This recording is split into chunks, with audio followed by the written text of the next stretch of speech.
Hey, what's going on, everybody? Good morning, good afternoon, good evening, whenever you're watching this video. I'm just happy you guys are along for the ride. The 52nd ever BC's Pro Wrestling Amplified podcast. Clearly, we're not in our normal setting. We're out in the world.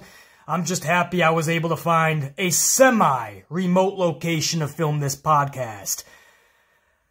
There are storms in the area, pretty severe from what I've seen, and right before I started filming this, if you could hear the sounds that I was hearing, I literally thought there was a tornado above my dome piece. That seems to have subsided just a little bit, so maybe it went back from possible tornado to maybe just severe thunderstorms. We'll take that. But if you guys hear some clanging and banging outside, we got some severe storms. But at least I'm inside right now, found a location, able to talk some pro wrestling right now with you guys. The bulk of this podcast is quite simple. It is the results. What I asked you guys to participate in on Monday's video, or Tuesday morning I should say, the Monday Night Raw review and reaction, when I asked you guys, I needed at least 100 of you to help participate so I can form a conclusion. I asked you guys, I needed one female superstar and one male superstar that you guys think are the best right now on the WWE main roster, excluding NXT because then we'd have way too many names.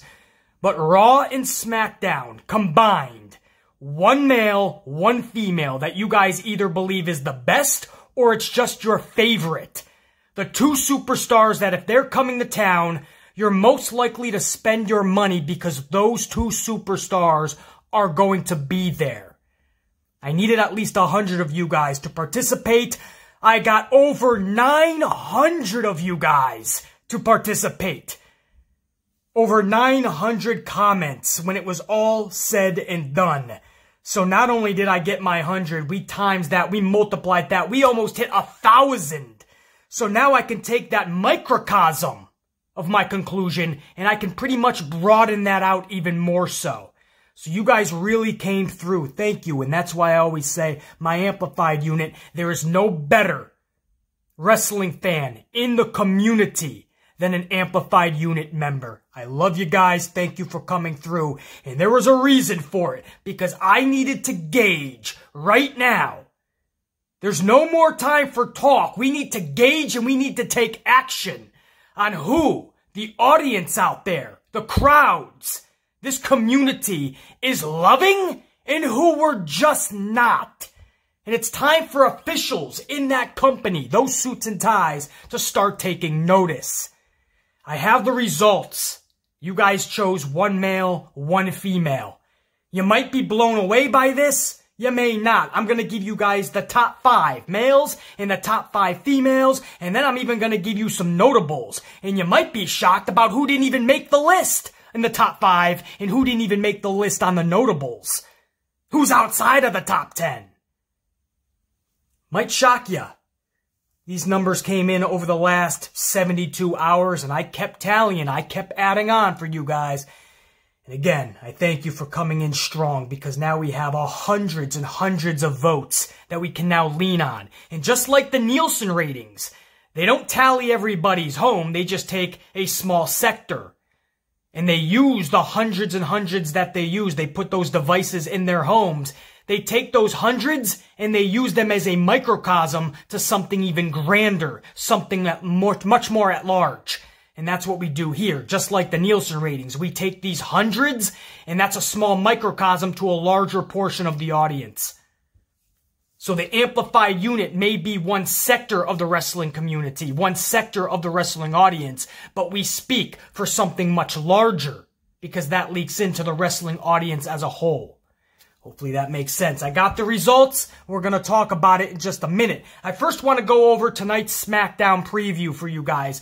WWE has released the official preview, and it goes like this. This is their main talking points, their main selling points to get you to Super Showdown. Number 1, they're promoting at the biggest level is Goldberg's return. He's supposed to come back and pick his Super Showdown opponent. A lot of people thought he was coming back to pick a WrestleMania opponent. While he may be at WrestleMania, trust me, this appearance tonight by Goldberg is just to set up his Super Showdown opponent. I promise you that. Vince McMahon knows he needs any type of star, any name recognition he can get for his Super Showdown event. He's going full throttle. He pulled back in Goldberg. Goldberg will be on the show tonight, and his Super Showdown opponent will be revealed. Also, Miz and Morrison are going to be bringing back the dirt sheet to WWE. So there's 2 returns. Goldberg's returning and Miz and Morrison bringing back the dirt sheet. And you can make that 3 returns because Daniel Bryan is coming back to Friday Night SmackDown. First time we've seen him since the Rumble. So Daniel Bryan will be returning tonight as well. Match-wise, they're talking about a fatal 4-way for what we believe to be Bayley's title coming up. Elimination Chamber, I would believe. But knowing Vince, he could have it next week on SmackDown. You never know. But a fatal 4-way for Bayley's championship. Dana Brooke, Carmella, Alexa, and Naomi. Fatal 4-way. So again, that's Dana Brooke, Carmella, Alexa Bliss, and Naomi. And all I gotta say about that is thank goodness it is Black History Month. Because that's the only way Naomi is getting out of there, taking on 3 of Vince's Blonde Bombshell Brigade. That's the only way Naomi's getting out of there, most possibly with a victory. There's no other way Naomi was coming out of that match as a victor if it wasn't Black History Month. Thank goodness it is, because there's no way Naomi should be walking out of that match as the loser. This is Naomi's match to win. Let's get it done. Dana, Carmella, Alexa, and then Naomi. I tell you, man, who books this shit? Shall we get to the results? I asked you guys Monday to participate. Hundreds and hundreds of you guys did. And now I have the final tallies. Let's start with the women. Who is your guys' favorite female out there? Who is the one that you think is the best? Who, I asked you guys specifically, would you pay money to go see live? Number 1, with 266 votes, the most tallies, Sasha Banks. So if you want to talk the face of the professional wrestling community when it comes to the women's division, the females, you would be talking Sasha Banks because it was a landslide. 266 votes for Sasha Banks. Where was Charlotte Flair? Vince has been pushing her to the moon for years. 10 championships, main events galore, Royal Rumble victories. Charlotte wasn't the number 1, and then they tried to say that Becky Lynch was the face for the whole year of 2019. Becky's the face of the company, but she's not number 1 on this tally. So you say, well, BC, this is more of a pro Sasha Banks channel. So maybe that's why, BC. But a landslide 266 vote? I doubt very much it's just because it's a amplified pro Sasha Banks channel. But let's see if you're correct. All right, so that would mean number 2 is at least Charlotte or Becky Lynch, right? Pro Sasha Banks channel. All right, so number 2 maybe is a broader, wide range on the wrestling community. It's either going to be Becky or Charlotte, right? Becky was supposed to be the face of 2019. That's what they were spewing to us. That's what we are supposed to believe. And Charlotte Flair is the golden child of Vince and Kennedy. So either one of them are number 2, right? So you have Sasha with 266 votes at number 1. The second most tallied female who got the most votes is Asuka. Asuka got 136 votes. 136 for Asuka. Nobody even came close to Banks and Asuka during this entire vote. Not a Becky Lynch, surely not a Charlotte Flair. You could say this is a pro Sasha Banks channel all you want. This has never been a resounding pro Asuka channel. We like Asuka, we love Asuka on the channel, but we hardly are ever able to talk about her because Vince always keeps her into irrelevancy or obscurity. Even with tag team championships. We would thought by now, after a couple of years on this main roster, she would hold multiple singles championships. Surely in the league of Charlotte Flair with 10, correct? Nowhere near that. Vince sees no value in Asuka, but I hold a vote like this, and she is blowing everyone else out of the water, aside from Sasha? So you say, okay, alright, we'll accept that, BC, alright, maybe Becky and Charlotte wasn't exactly what WWE is trying to portray them to be, and they're not as popular, but they're definitely gonna hold the number 3 position, BC. Not so fast, Jack. The number 3 position with 48 votes is Naomi. Naomi got more votes, more tallies, and by the way, this is right on that Raw video. Go do your research, check out all the comments. It's all there. There's no embellishing here. There's no coming up with my own results. This isn't politics out there. This is legit as it comes. Naomi took the 3rd spot with 48. Where the heck is Charlotte Flair? Years of pushing her. Years of 10 championship reigns. Royal Rumble victories. WrestleMania main events. Main events galore. And when you look at, when I asked the question, who would you pay your money to go see at a live event, and Charlotte's not even in the top 3 after all of that pushing? Number 4, Becky Lynch comes in. There's Becky. And I always said we like Rebecca Quinn. And I always said there's potential with the Becky Lynch character. I said from the jump her booking was shit, and Becky Lynch absolutely needs to tweak many things. But it's clear she has an audience. Don't try to sell me on the fact that she's a face of a company when she's not even the face of the women's division, according to my research.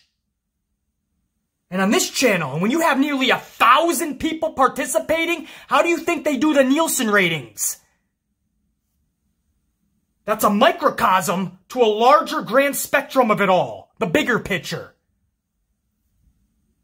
But Lynch is secured in that top 5. She's in at number 4, so that is very reputable. That is awesome. 42 votes for Becky Lynch. Rounding out the top 5, Ember Moon at 35. That tells you about Ember.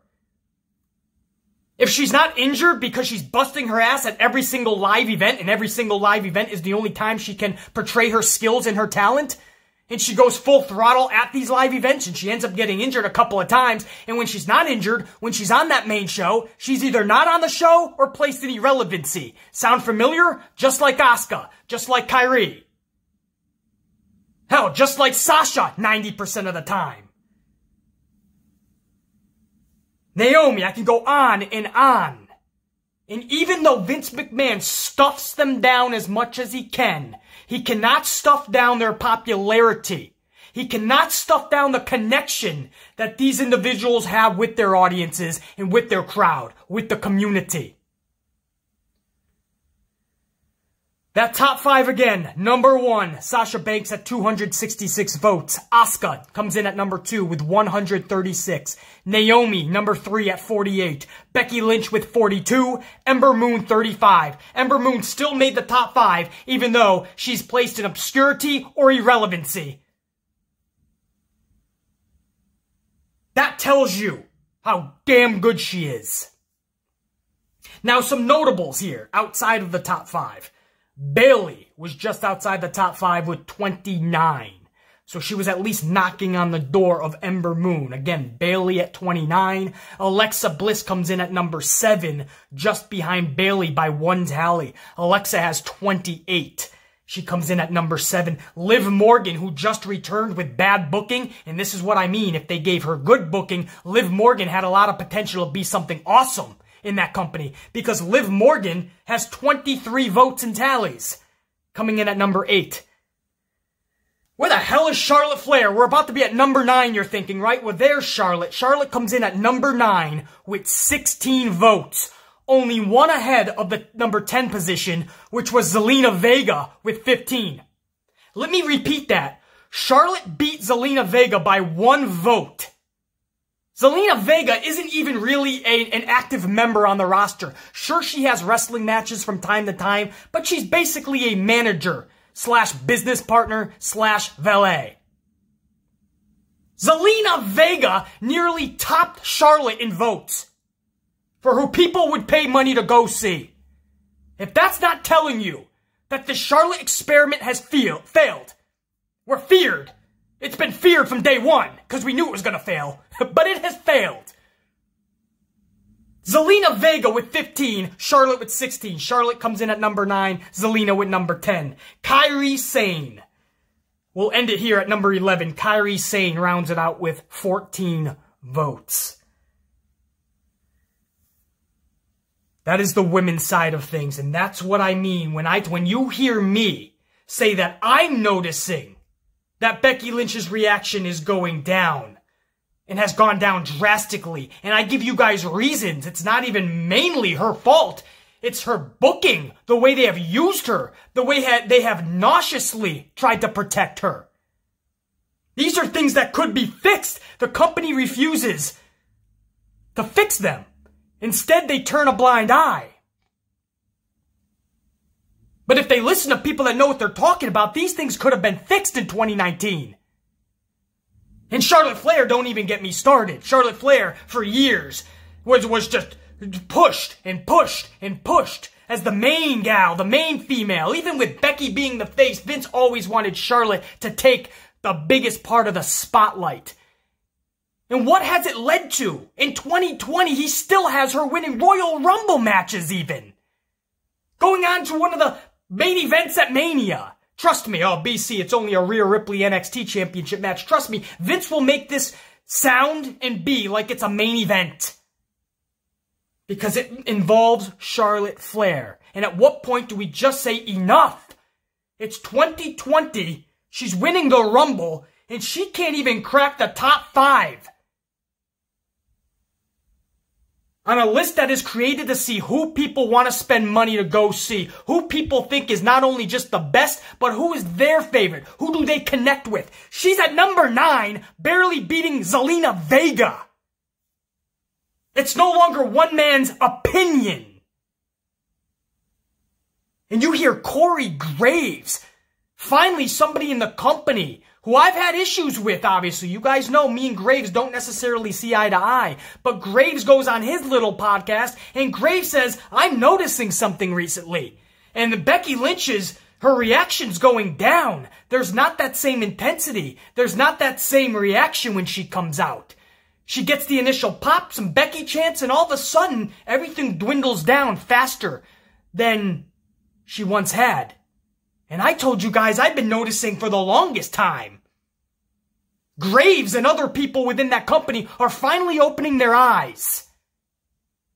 And that's not shade. That's not even shade to Charlotte, even though it sounds like it is. What it is we, the fans, deserving more. We wanted more for the longest time. We deserve more. Don't try to tell us these individuals are faces of the company when we know that is extreme BS. You can't tell people how to feel. If you take who we love the most and you try your very best, or at least try at all to start pushing them, could you imagine if Vince McMahon dedicated the same time to Sasha Banks or Ember Moon or Naomi or Asuka? Could you imagine if he dedicated the time and energy that he gives Charlotte Flair over the last 3+ years? Could you imagine if he gave that time to Sasha, to Ember, to Naomi, to Asuka? People, individuals that the audience actually wants to see more so than the others. Could you imagine how epic it would be? But he refuses. Anyway, my amplified unit has spoken, and spoken loud and clear. Banks, Asuka, Naomi. They grabbed the top 3. Will Vince give them the time of day? We'll see. Now on to the men's side of things. This'll be fun, and this was actually, once we got to number 3, 4, and 5, I was blown away by the result. But at number 1, with 187 tallies, 187 votes. Over the last 3 days that I've been tallying these things, one name kept popping up more than anyone else on that men's side. And with 187 votes, Bray Wyatt is the one that people would spend the money to go see more than anybody else. And it's what I told you guys from day one. He's the complete package. We know he can go in the ring. And for a dude of his size to be able to go like he does, to do the things that he does, that's pretty exceptional. But then you look at his mic skills, one of the best in the company. Some would say the best. You look at his personality, his character, persona, everything that goes into it. It's electric. When his theme music starts, he's one of those superstars you get out of your seat. Not just because you want to cheer, but because you're in awe. Yeah, that's going to draw people to the arenas. So I'm not surprised at all. I've been saying for the longest time, if you want to talk true faces of the company, you're talking Bray Wyatt. And that's really exceptional because he's doing this as a heel. He's an actual bona fide heel. There are kids that are scared of him, so they boo him. And when he looks in their direction, they cry and turn away. I used to see this with The Undertaker when I was a kid. That's what happens with Bray.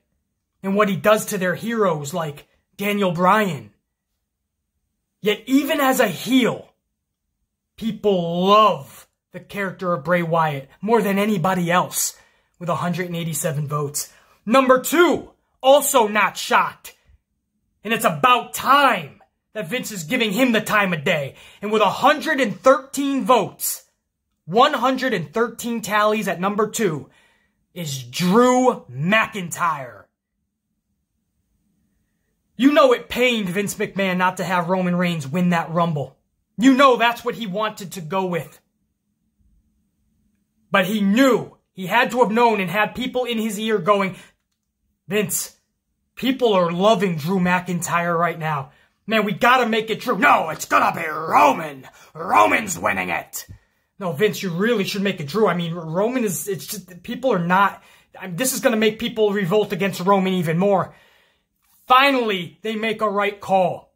Drew McIntyre wins the Rumble. Why? Why is this being done for anyone that doesn't like Drew McIntyre? I don't see anything in him. Well, I'll tell you why. Because 113 out of these votes will tell you that's a small microcosm of the larger, the grander picture. People are invested into Drew McIntyre. For many, maybe not all, and that's why he hasn't peaked Bray Wyatt in his numbers. But Drew McIntyre possesses a lot of the same traits as Bray Wyatt in that character. For his size, for Drew McIntyre's size to be able to do what he does in that ring and be that skillful, epic. You put him on the mic, damn solid. Damn good on that mic. You look at his persona, his presence. If he's not the total package, he's damn near it. Not shocked at all. If you know this business, that company especially, and more specifically, you know why Drew McIntyre pulled in the number 2 spot.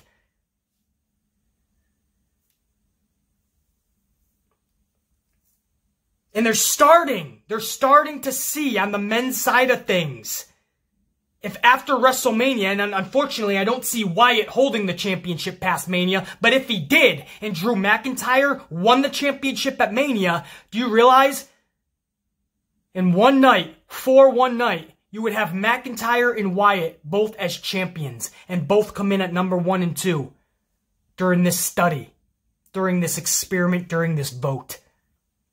If they could only get it right on the women's side of things, this company may be doing better numbers. More asses will come to the arenas at those live events. More people will view, and the ratings will go up. More people will buy merchandise. Listen to your audience, Vince. We never steer you wrong. Wyatt number 1 with 187 votes. McIntyre number 2, 113. Now number 3, 4, and 5. This is going to rattle you. This is going to probably shock you because it did me. Just of how it turned out. I'm not shocked that, as far as the participants, I'm not shocked. I'm shocked that they all came in at the same tally because it was a three-way tie, guys. Number 3, number 4, and number 5 all tied up. Daniel Bryan, AJ Styles, and Randy Orton. That's right, even as a heel, Orton pulled the same as Bryan and Styles. Each one of them got 53 votes apiece. 53 for D-Bry, 53 for Styles, 53 Orton. As it is on my list, Daniel Bryan has the number 3 spot. He was the first one to collect the 53rd vote. Number 4, AJ Styles. He was the second one to collect the 53rd vote. And number 5 on my list is Randy Orton, who was third to collect that 53rd vote. And that rounds out your top 5. Bray Wyatt, McIntyre, D-Bry, AJ Styles, Randy Orton. Now, just like I did for the notables on the women's side, I'll do some notables on the men's side as well, just outside of that top 5. This is really awesome. Aleister Black with 39 votes. I say that's awesome because a big part of the WWE universe, and yes, I did that in air quotes. Can't stand saying that. The WWE audience, right? A lot of them still are trying to figure out Aleister Black and try to find out and figure out what he is all about. What can he do? Do I like him or do I not? They're still trying to figure him out, especially the casual fan. So for him to already be just outside of that top 5 for people that the audience wants to see, who would people pay money to show up to the arena for? And Aleister Black is in that number 6 spot. Pretty damn cool. He's above Roman Reigns. And it's what I told you guys on the female side. I said all of these years of Vince McMahon pushing Charlotte Flair, and I conduct a study like this, and she can't even break the top 5. She's barely in the top 10. Fighting with Zelina Vega. And it's the same thing for the men's side. Roman Reigns, for over 4 years now, the better part of 5 years, has been pushed and pushed and pushed, and each time we've said no, no thank you, no thank you. Not even that we don't like him. Roman has a lot of fans. But we didn't need to see him in those spots. Roman doesn't necessarily make people want to come to the arena. That's never more evident by the research that WWE even does. Just look at the facts. Look at their ratings. Look at the attendance at live events. Vince McMahon had to pull back on live events for 2020. They have canceled nearly half of the live events for 2020. Do you know why? Because nobody's showing up. Do you know why? Because he's pushing people that most people don't want to pay money to see. You may not like that, but it's the truth. Roman wasn't even in the top 5 on this research. And this is with a study that had nearly 1,000 people participate in. 1,000! Not 20, not 50, not even 100. It's a microcosm to the larger, bigger picture. Is Reigns even in the top 10? Well, shit, 6 was Aleister Black at 39. Number 7, Kevin Owens at 28.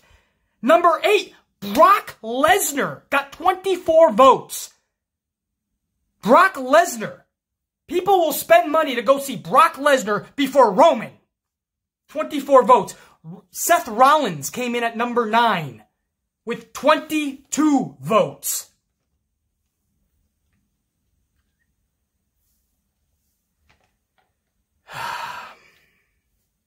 You guys see... You guys see where we're going with it, right? It's not just because we speak just for our favorites. We speak because this is a bigger issue. And it needs to be addressed. Roman Reigns comes in at number 10. He does make the top 10. He comes in there right behind Rollins at 21 votes. Just like Charlotte, they barely made the top 10. But just like 2019, 2018, 2017, Vince will continue to put Roman and Charlotte in these main positions and nobody knows why. What separates Roman Reigns from Drew McIntyre in 2019, 2018, and previous? Drew McIntyre was better of a wrestler than Roman was. Right? That's not even arguable. Drew McIntyre is a better wrestler than Roman. We all can agree on that. So then you go to the microphone. Who's better in promos? That's not arguable. Drew McIntyre is way better on the microphone. So then you go to presence, the look. Drew McIntyre clearly wins that out. Taller, bigger, more muscular? So tell me, why was Roman for years getting that when he should have been the mid-carder and Drew McIntyre should have been the main eventer? Now, hopefully they start that change, but something tells me the stubborn old man in Stamford, Connecticut will give Drew the title, but that'll be a consolation prize. That's going to be secondary to Roman in 2020. Something tells me that's going to happen because we've seen it with the females. Bayley's holding a championship right now for the females, but you wouldn't have known it because Charlotte's getting thrusted into the spotlight. Alexa Bliss, Mandy Rose, always in these storylines. Lacey Evans, even. Bayley's a champion, but isn't booked like one. Charlotte is not the champion, but is booked like one. That's ass backwards. You think it's shade to Charlotte and Roman and people like that? It's not. I have a duty to do here on this channel, and that is to tell the facts and try to change the pro wrestling business and the structure for the better. This is why I conduct these type of studies, so that you guys can see that why the old man is failing in all these metrics, why numbers are down in all these metrics. The reason, because there is reasons. It's not like, oh, I don't know why this is happening. If you do your research and you break down the facts, if you conduct your studies, you'll start to see why. He has people in the top spots that don't belong there. Not because we don't like them. It's just not working. Things need to be retooled. People need to be restructured. Maybe we're in the right direction with Wyatt holding a championship and McIntyre going to main event Mania. Maybe. But if you push people like Wyatt and McIntyre, and over on the female side, if you push people like Banks and Asuka, good things will happen. Or at least the tide will be a-changing. Right? The business, that company more specifically, will be much better off. That's all we're saying. We're not saying Roman can't have awesome matches or put him in awesome matches. We're not saying Charlotte Flair isn't a gifted athlete, because she is. Put her in good spots, have good storylines for both of them. That is awesome. But there is no reason for the past 4 years that both should have been catapulted to the moon when research was telling Vince McMahon, not me, research was telling Vince McMahon month after month, year after year, that it wasn't working. That the audience was drove away in droves. Driven away in droves. There you go. Why is it that a reviewer like yours truly, an analyst like yours truly, a critic like yours truly, saw this from the jump, but the old man in Stamford, Connecticut refused to, or he was just too stubborn to change it? Just like this XFL, he refuses to admit defeat. The XFL was a catastrophic failure. It's not going to be much better than it was last time. Maybe a little bit. Maybe it'll last a little longer. They have a better structure in play at least. But it's not going to be that much more better. He refuses to accept defeat, though. He'll rather spend another $150 million this time to try to get the XFL to work. He'll push people like Charlotte and Roman until you are guaranteed to accept defeat and accept Charlotte and Roman as your saviors. Not going to happen. You can't tell people how to feel. I conducted this study to show everyone, to put it to bed, to put it to rest once and for all, that these are the superstars that are captivating the most attention. These are the people that we want to see more than others. These are the people that we are more inclined to spend our money to go see. I've done my part for Vince. He can take these type of studies and do what he wishes with them. Or he can keep going about business the way he is and keep losing his audience. The ball is in his court. I'm trying to do my part to make this better. We'll see. I'm the Amplified Man. That's your podcast, guys. The 52nd ever. Thank you so much for joining me for one of my favorite topics, right? One of my favorite discussions is always revolving around numbers. When I could talk about numbers, I can go on and on even longer. So I know for some people it's confusing when I go over numbers, because then I start going all over the place. I just love numbers. What can I say? I love stats. Just statistics at its core just makes me happy. Because numbers, you guys know, on this channel, unlike every other channel, which is mostly opinion-based, I like to be fact-based on this channel. I love facts. And when you talk numbers, those are indisputable. People cannot argue numbers. They're a real thing. So I love speaking in numbers, because it just finally just puts arguments to rest, and it's definitive. Numbers, statistics, research in those areas, it's definitive, right? We can put away our opinions, and we can just accept that sometimes things need to change. This company needs to change. It's 2020. I've seen some good stuff so far, and I've seen a lot of the same that I've been seeing in years past. It needs to change. Thank you guys so much for participating in this little study that I had and participating in this vote. Now I know in the future that I'm going to have you guys turn up and turn out hardcore. So that is awesome. I asked for 100. You guys were near 1,000 deep. You guys absolutely rock. Can't wait to do this again for the 53rd next week. Smackdown tonight. We'll do the review and reaction tomorrow morning. Until then, coffees and ass whoopings. Whoop that Friday ass. The Amplified Man, Jackie Lee.